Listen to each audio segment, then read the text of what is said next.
মুর্শিদাবাদে পুরুষ ঢাকিদের এবার টেক্কা দিচ্ছে মহিলা ঢাকিরাও। একটি প্রতিবেদন।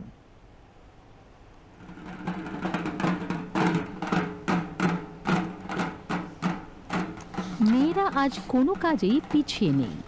তথাকথিত পুরুষদের পেশা বলে যেগুলি পরিচিত, তাতেও এখন মহিলাদের অনায়াস দক্ষতার পরিচয় পাওয়া যাচ্ছে।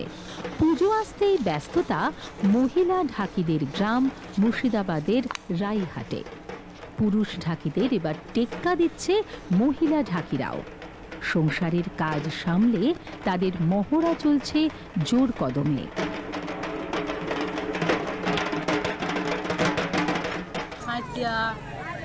বহরমপুর, বিষ্ণুপুর, হাজারদুয়ারি অনেক জায়গায় গেছি। কাজ করে আমরা যে ঢাক বাজাই আমাদের খুব ভালো লাগে। আমরা সমস্ত কাজ সামলে আমরা ঢাক বাজাই। স্থানীয় বাদ্যকর নিমাই দাসের হাত ধরে তাদের এই পেশায় আসা। আমি দেখলাম যে আমি শুধু একা কেন বাজাবো ঢাক, তো আমাদের বাড়ি যে মেয়েরা আছে, মেয়েদেরকে নিয়ে যদি একটা টিম তৈরি করা যায়, হয়তো আগামী দিন কিছু পয়সা উপার্জন হবে এবং তারা 5টা জায়গা দেখতে পারবে। সেই হিসাবে আমি মহিলা টিমটাকে 2017 সাল থেকে গুরুত্ব দিয়ে আমি আস্তে আস্তে এই পর্যন্ত এগিয়ে নিয়ে এসেছি।